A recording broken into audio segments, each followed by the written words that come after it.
नमस्कार साथियों, आप सभी का स्वागत है। वर्तमान में टॉपिक हमारा जो है काकरापार परमाणु ऊर्जा संयंत्र 3 सामान्य परिचालन स्थिति में पहुंचा।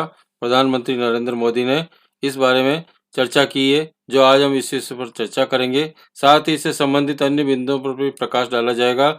चलिए प्रारंभ करते हैं। मैं सत्यनारायण टेलर आप सभी का हार्दिक स्वागत और अभिनंदन करता हूं। स्टडी वेब एजुकेशन पर आइए, आप हमसे जुड़कर अपने ज्ञान की अभिवृद्धि कर सकेंगे। काकरापार परमाणु ऊर्जा संयंत्र 3 सामान्य परिचालन स्थिति में पहुंचा। प्रधानमंत्री नरेंद्र मोदी ने कहा है, गुजरात में स्थित 700 मेगावाट की क्षमता वाले इस ऊर्जा संयंत्र के सामान्य परिचालन स्थिति में आना इस बात का संकेत है कि ये संयंत्र ऊर्जा उत्पादन के लिए अब तैयार है। ये देश का इकलौता सबसे बड़ा रिएक्टर परमाणु ऊर्जा संयंत्र है। प्रधानमंत्री नरेंद्र मोदी द्वारा दी गई बधाई इसलिए भी मायने रखती है क्योंकि इस पावर स्टेशन का रिएक्टर 3 पूरी तरफ से स्वदेशी है, यानी मेक इन इंडिया प्रोजेक्ट के तहत बहुत बड़ी सफलता है। इस ऊर्जा संयंत्र का सामान्य परिचालन स्थिति में आना इस बात का संकेत है कि ये संयंत्र ऊर्जा उत्पादन के लिए अब देश में तैयार है। प्रधानमंत्री नरेंद्र मोदी ने काकरापार परमाणु ऊर्जा संयंत्र 3 के सामान्य परिचालन स्थिति में आने पर जुलाई 22, 2020 को परमाणु वैज्ञानिकों ने बधाई दी और कहा कि स्वदेशी परमाणु संयंत्र मेक इन इंडिया अभियान को गौरवपूर्ण उदाहरण है। उन्होंने कहा कि साथ ही भविष्य में ऐसी कई उपलब्धियों के लिए एक साथ शुरुआत की है।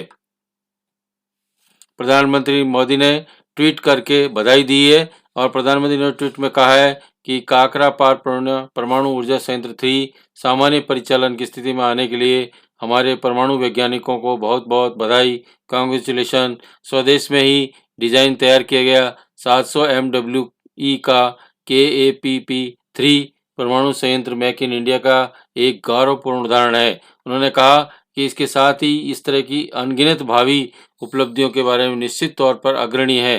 गृह मंत्री अमित शाह ने ट्वीट करके बधाई दी है। केंद्रीय गृह मंत्री अमित शाह ने ट्वीट में कहा है कि स्वदेश में ही डिजाइन किया गया 700 मेगावाट की क्षमता वाला गुजरात का काकरापार परमाणु संयंत्र 3 सामान्य परिचालन स्थिति में आना, क्रिटिकल होना भारत के परमाणु इतिहास में एक बहुत बड़ा दिन है। उन्होंने कहा कि न्यू इंडिया प्रधानमंत्री नरेंद्र भाई मोदी के आत्मनिर्भर भारत की इस दृष्टि को देखते सच करने को आगे बढ़ रहा है।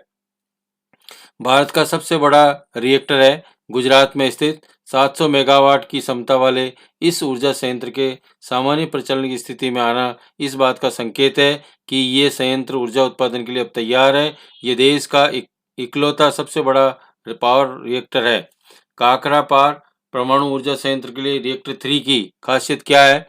स्वदेश में ही डिजाइन किया गया 700 MWE KEP परमाणु 3 परमाणु संयंत्र के मेक इन इंडिया का एक गौरवपूर्ण उदाहरण है।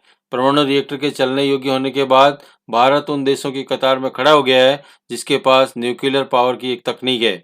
भारत ने 3 स्तर तक न्यूक्लियर प्रोग्राम का विकास किया। इसने क्लोज्ड फ्यूल साइकिल पर आधारित एक 3 चरणों वाला परमाणु कार्यक्रम विकसित किया है, जहां एक चरण में इस्तेमाल ईंधन को फिर से प्रक्रिया करके अगले चरण के लिए ईंधन बनाया जाता है। भारत में निर्मित 700 MWE वाले इस प्लांट का विकास operation nuclear power corporation of India ने किया है। 700 MWE के KEP3 रिएक्टर इस न्यूक्लियर पावर स्टेशन का तीसरा फेज है। ये एक हैवी वाटर रिएक्टर प्लांट है जिसे भारत के सर्वश्रेष्ठ पावर स्टेशन का दर्जा प्राप्त है। KEP3 रिएक्टर देश का सबसे बड़ा हैवी वाटर रिएक्टर है जिसे स्वदेशी तरीके से बनाया गया है। इसमें प्राकृतिक यूरेनियम को ईंधन के तौर पर डाला गया है। अब तक इससे सबसे बड़ा हैवी वाटर रिएक्टर महाराष्ट्र के तारापुर में था। वह 540 MW का ही है। काकरापार परमाणु ऊर्जा संयंत्र काकरापार परमाणु ऊर्जा संयंत्र भारत का एक परमाणु ऊर्जा संयंत्र है। जो काकरापार परमाणु ऊर्जा संयंत्र गुजरात के सूरत शहर से 80 किलोमीटर दूर ताप्ती नदी के किनारे स्थित है। इस प्लांट में 220 MW के 2 स्टेशन KPC फर्स्ट, KPC 2 पहले प्लांट की शुरुआत 1993 में, दूसरे साल की शुरुआत 1995 में और तीसरे साल की शुरुआत 2010 में हुई थी। जो अभी पूरी हुई है, इसे काम करना शुरू कर दिया है। भारत सरकार की योजना है और अपनी परमाणु ऊर्जा शक्ति साल को 2031 तक 6,780 एमडब्ल्यू से बढ़ाकर 22,480 एमडब्ल्यू तक कर देगा। इससे देश को परमाणु ऊर्जा का सबसे बड़ा स्रोत मिल जाएगा। Thank you so much for the watching. Have great day. जय हिंद, जय भारत।